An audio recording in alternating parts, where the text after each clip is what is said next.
welcome to BizTech's Ecosystems Conversation Show. Now, where we feature topics and about movers and shakers in the tech ecosystem.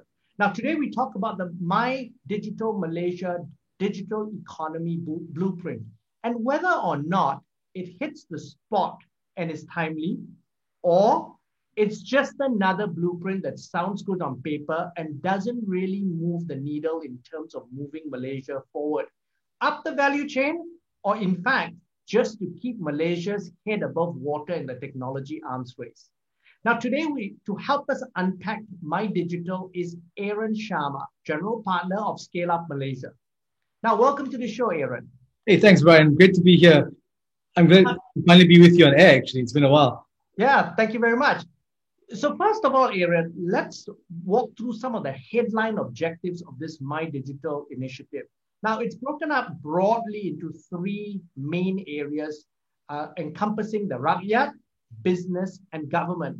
Now, with the Rakyat, it's supposed to create 500,000 jobs and 100% internet access, all students access to online learning. From a business standpoint, by 2030, we need a 30% uplift in productivity, 22% of the digital economy to be part of basically Malaysia's GDP, 875 SMEs on e-commerce.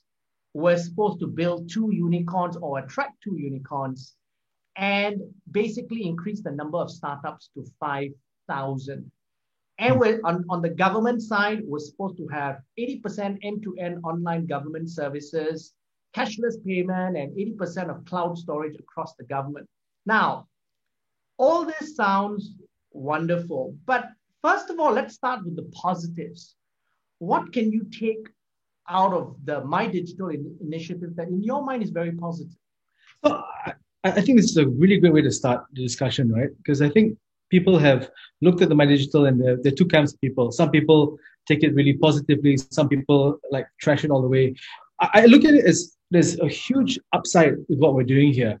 From the industry standpoint, we've been calling for some some synchronization in terms of the efforts for the digital economy. In Malaysia, we've actually had a long journey. We started in the late 90s with MSC and with MDC back in the day, and that has grown and evolved in what we call the digital economy today. We've got multiple agencies, we've got multiple groups and bodies within the government working on this. Individual ministries are having their own so-called digital initiatives as well. And I think one of the things that we felt as part of the industry is that it started getting a little bit heavy, bureaucratic, and kind of confusing to know who you could deal with. So I think like the first thing that I was really excited about when I heard about My Digital was, okay, finally we've got some sort of synchronicity across the government. There's a bit of a uniform approach where the government is spearheading a approach to deal with the My Digital or the digital roadmap of the country. So I think number one. I think, Aaron, one interesting thing, and on that topic, it's chaired by the Prime Minister. So there's real acknowledgement that it's got to be driven from the top. Exactly. So the highest level of government is making an admission that the digital economy of the country is the future of the country. That's a bold thing to say, right? And to put that power behind it is really, really exciting. And to me, if this blueprint actually arrives at the endpoint where it's a lot more synchronized, a lot more uniform, a lot more focused, like a laser on the growth of the country, I think this is great, right? And so that's one of the positives. The other thing I think is a comprehensive plan that covers many aspects of what we know as the digital economy today. So I think they cover a lot of very interesting things. And I think it's good that there is actually an initiative, there's like a view of not just a short-term roadmap, but also potentially a long-term roadmap. So, I mean, this may be interesting given, as you know, what I've said before about this, but I guess we'll get to that in a bit. But I think broad strokes, these are the positives. Okay, and what do you think the areas the plan lacks or you see key weaknesses? So the things I said were positive. In the way it's written in the document, I have some challenges with it. So firstly, when I say about governance structure, the fact that the Prime Minister is leading it, huge positive, as I mentioned just now. But the challenge I have is that if you look at the document, there is this monolithic chart, this giant org chart that has the prime minister, has different clusters headed by different ministers, has agencies below it, and below the agencies there are little private sector bodies as well and other different parties. It looks like a 300-man committee. And so my concern is, great, we got the PM involved, we got the highest levels of government in charge. But my concern is, have we created another bureaucratic monster that we cannot handle, right? And will this mean that we are unable to move fast? And I guess you'd agree, being in the tech space as well, right? Agility and speed are everything, right? Yeah. And so what we don't want to create is this giant digital white elephant, effectively, where we've got all these different parties involved. And then we have a situation where we cannot adapt to the needs of the market and the needs of the digital economy in Malaysia in a timely way. So that's like my biggest concern. I guess that's on the governance section. On the initiatives, I've got two kind of concerns. Firstly is I feel some of these initiatives could be bolder and more aggressive. I think some of these initiatives, whoever prepared it was trying to play it kind of safe.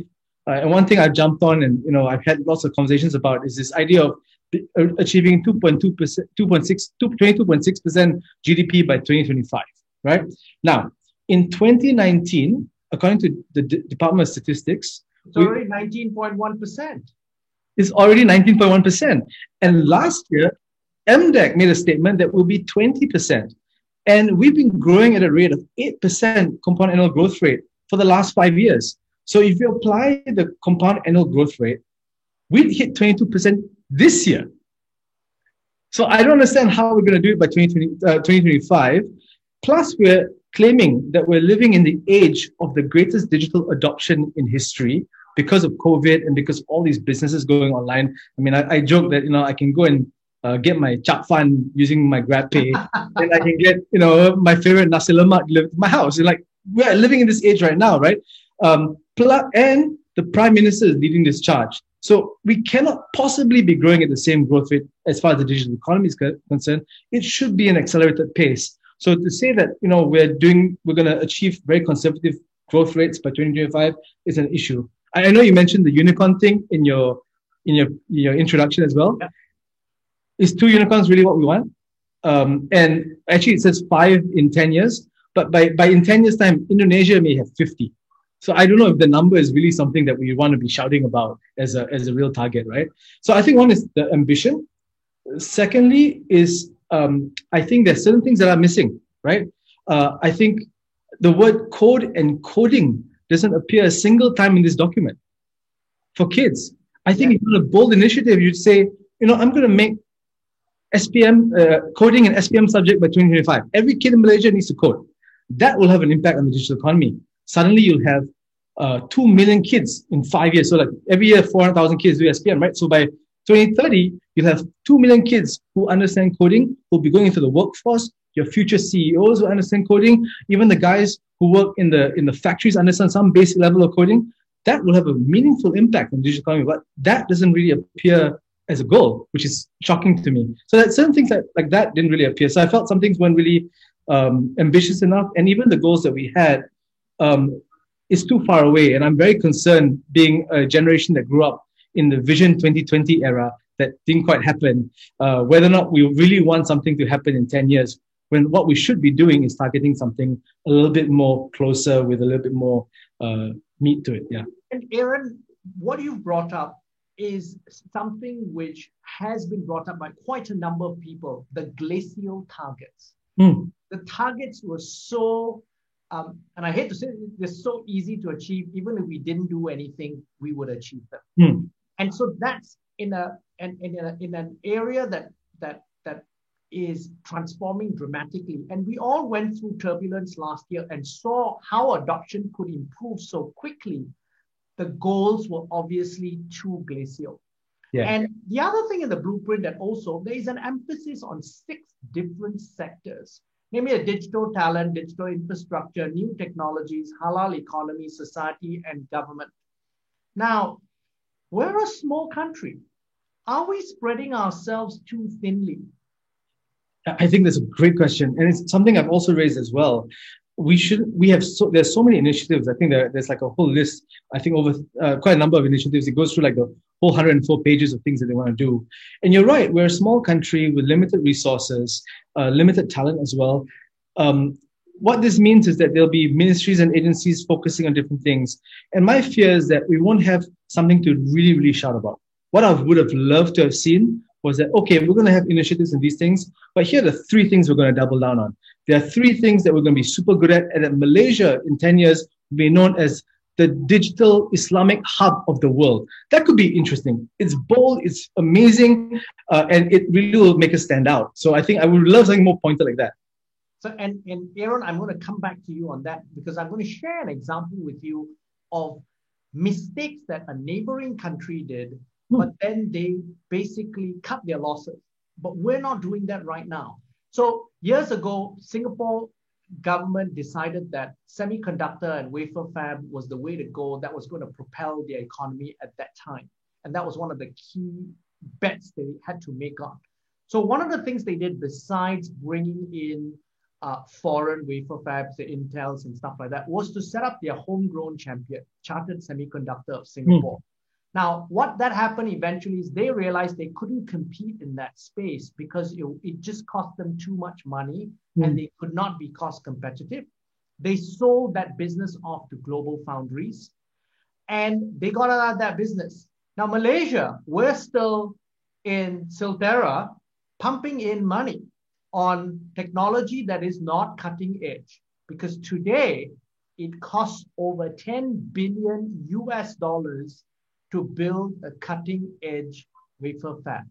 Yeah. So that's an example of how we are currently already making mistakes by misallocation of resources. Yeah.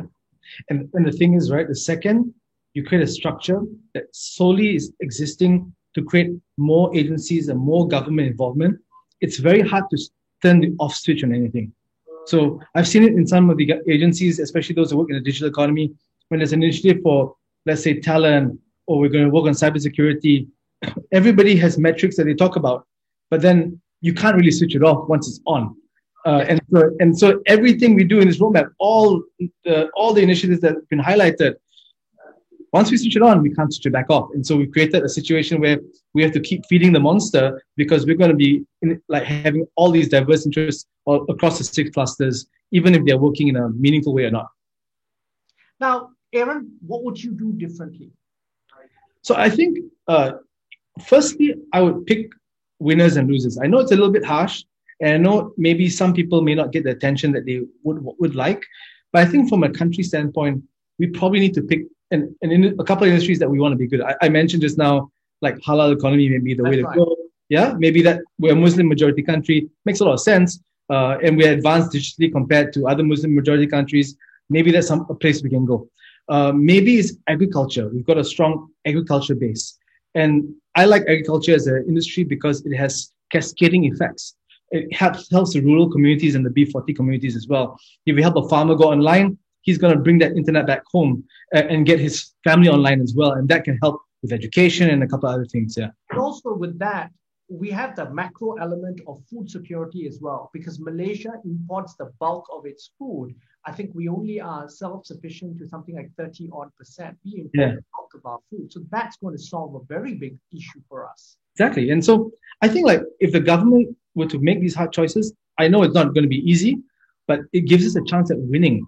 It's better to be focused and be successful at one or two things rather than being a jack of all trades and master of none. And I think that's what we're in danger of having, jack of all trades and master of none. Another thing I would do is shorten some of the roadmap timeframes.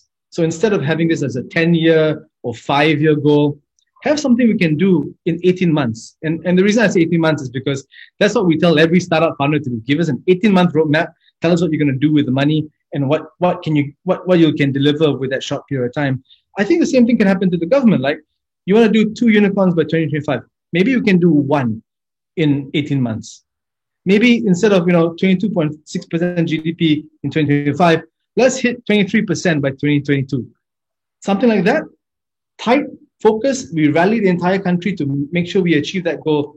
We can celebrate in 2022, and then we can adjust our plans accordingly for the future.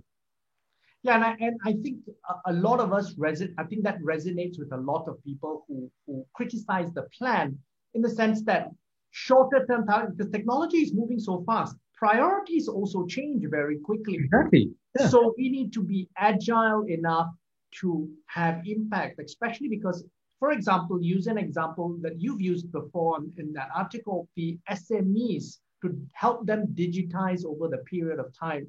That's going to be a game changer for Malaysia. Now, the government is currently My Digital putting an emphasis on uh, digitizing SMEs, and there's been tremendous progress in the last 12 months. But it doesn't actually give you a roadmap as to how to do that. Yeah. Yeah. They've talked about it, but they've never actually, in that document, put a detailed roadmap of how they're actually going to do it. So that's going to be another thing I think you're right that we need to work on. And what does it mean to digitize an SME, right? Is it just if they have, we now accept e-wallet. Is that a digitized restaurant? I don't know, right? It's something that needs to be defined and explained to people so that we understand when we are winning and when we're not winning, right? To just speak clear, yeah. Now, one thing that's also missing out is collaboration with the private sector. It seems to be such a government-driven exercise. What do you think that they could fine-tune to include the private sector more in execution? So, I mean, in the article that you reference, I speak that, and I say that the private sector should be kind of on equal parity with the government bodies that are running it, or maybe the ministries. And what I would love to have seen is individuals from the private sector participating in the different cluster committees.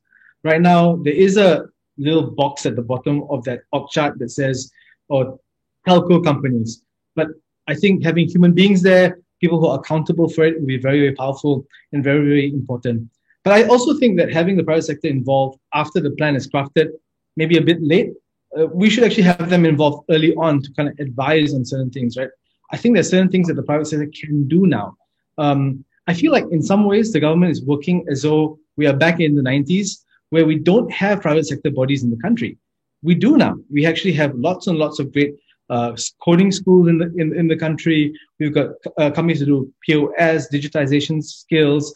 We have people who do like helping your company do your accounts online. There are lots of like all these solutions already there. We need to find a way to leverage what we have because the private sector is going to run for it. If there's an opportunity to make money, that's the drive right there. There's a danger in doing too much with the government because when you take the profit motive out, eventually it becomes stale because they'll do the one thing and then nobody will talk about it anymore after that because we hit our KPI and it's over. There needs to be some private sector involved because that way you have a situation where there's a profit motive. Therefore, the private sector will keep driving it to make sure that they, grow a larger pie, increase their customer base. Now, Aaron, we're going to segue into something that's so mission critical to our goals in My Digital, which is the 5G rollout. And essentially, the government has taken a very different approach to rolling out 5G. They're going to be having the infrastructure owner and spectrum owner, Malaysian. It's called Digital Nasional Berhad. It's going to be held by Ralph Marshall, the former head of Maxis and Astro. And basically, they own infrastructure. They're going to build out infrastructure, and the telcos are going to be customers of that infrastructure company. What are your thoughts on that? The thinking behind it is creates a level playing field, potentially very much faster rollout. Okay. So before I talk about the 5G component, and I just want to address one thing which I think is a slight misnomer, and people are kind of conflating the two aspects. The 5G rollout is very different from internet connectivity for the masses. Connectivity, you don't need 5G for the masses. Most people, 4G network is good enough. In some places, even 3G is good enough. 3G is good enough. Yeah. 5G is purely for foreign direct investment. It's really to help businesses and corporations be competitive, right? And so I think that's one important aspect with the 5G. And I think it's important for the growth of the country. In this sense, yes, the government has put a lot of cash behind this idea of doing the 5G rollout. We've seen this before in the previous government as well. They've also dedicated some resources to the 5G network. So I think it's a good thing. We'll be able to develop more interesting technologies with this and attract more investors into the market. This idea of the SPV, though, is really interesting, right? I think it is, in some degree, somewhat concerning because we are yet again creating a government-linked body to do another thing for the government. That's right. And so we just talked about the dangers of bloating up the government for any plan, regardless of the plan. Now we're going to do this for our 5G network. So that is a concern, right? I do think that is something that we should consider as a, as something that may be an issue moving forward. In fact, it could be bloated. I want to make a quote, right, that Ralph Marshall, who's going to be the CEO of this, kind of said in an interview in The Star, I think pretty recently. He said, effectively, the SPV model removes a significant burden of the telco operator's balance sheet and puts it in the hands of the government. The government will then figure out a way to finance it.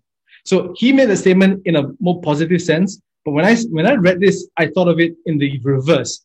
I'm like, oh no, the guys who have profit motive involved, the guys who are interested to do this to make money are disincentivized to kind of drive this, and the government's going to do it. There's a risk that, the government may not be able to follow through for whatever reason, and then we have nobody pursuing the 5G initiative.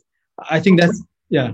Sorry, go ahead, Aaron. Yeah, so I think this is a thing that I was kind of concerned about. Yeah. So there are two things about that, and I want to talk about the profits that the telcos made. So I did a little bit of research and found out on an EBITDA basis, Malaysian telcos, and I compared that with Singapore telcos, on an EBITDA basis, all the telcos do far better than the equivalent Singapore telco. They are far more profitable. On a purchasing power parity basis, Malaysian data is far more expensive. So this is in our current scenario as it is. Now, that's one from a financial standpoint. They have been making very good profits in the past, given the current regulatory framework. Now, with the new regulatory framework, there is a different way that there are a couple of different ways the SPV could be financed. One, of course, traditionally, the telco vendors will do vendor financing. And that could be the way that the government is looking to finance this. So there wouldn't be a upfront dollar value associated with the government's balance sheet. The second thing, which has not been discussed very much, which is a factor of what's happening globally today, is this.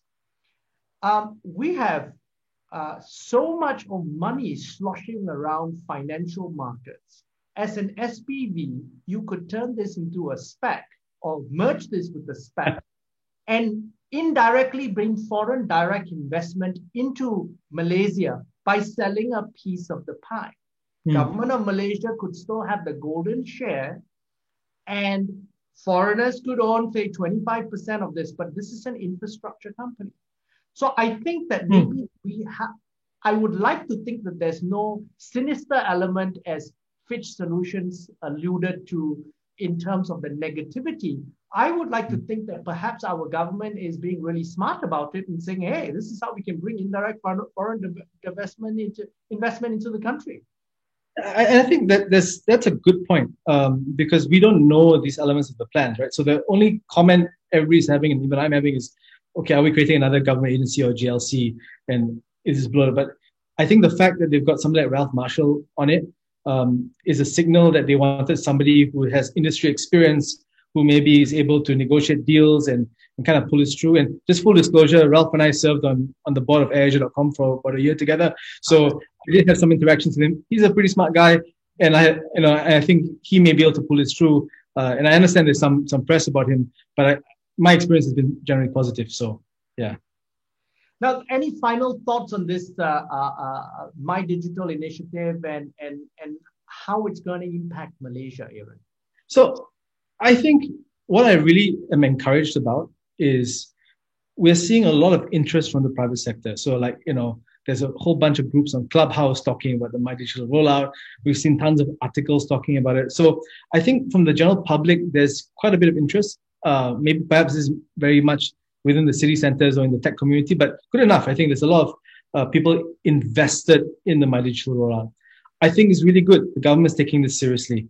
And I hope that this is not just a one and done thing. We make an announcement and then in a few months, we won't really hear about it ever again. I hope it's something that we'll have constant updates, good accountability, people showing us that there's results on a regular basis. And even we're recommending maybe quarterly reports or, half-yearly reports so that we know what's happening in the digital economy. So I think if this is executed well, and maybe we can revise upward some of the targets, this could be quite game-changing for the digital economy. If we kind of meander through and, like you say, we grow at a glacial pace, all we're doing is running on the spot, and we still run a risk of having our neighboring countries. And by that, I don't really mean Singapore and Indonesia anymore. I'm talking about countries like Vietnam and the Philippines and Thailand overtaking us, right? So this is really critical for the growth of the country. And if we think that the digital economy is important for Malaysia as a country, we really need to get behind MyDigital and really put those in power, their feet to the fire, so that we really get somewhere with this. Now, on that positive note, Aaron, thank you very much for coming on the show. Thanks, Brian. It's a pleasure. Now, I'm Brian Fernandez, and I've been speaking to Aaron Sharma, General Partner at Scale Up Malaysia, on BizTech's Ecosystem Conversations with Scale Up Malaysia. Check out www.biztech.asia for business and technology conversations.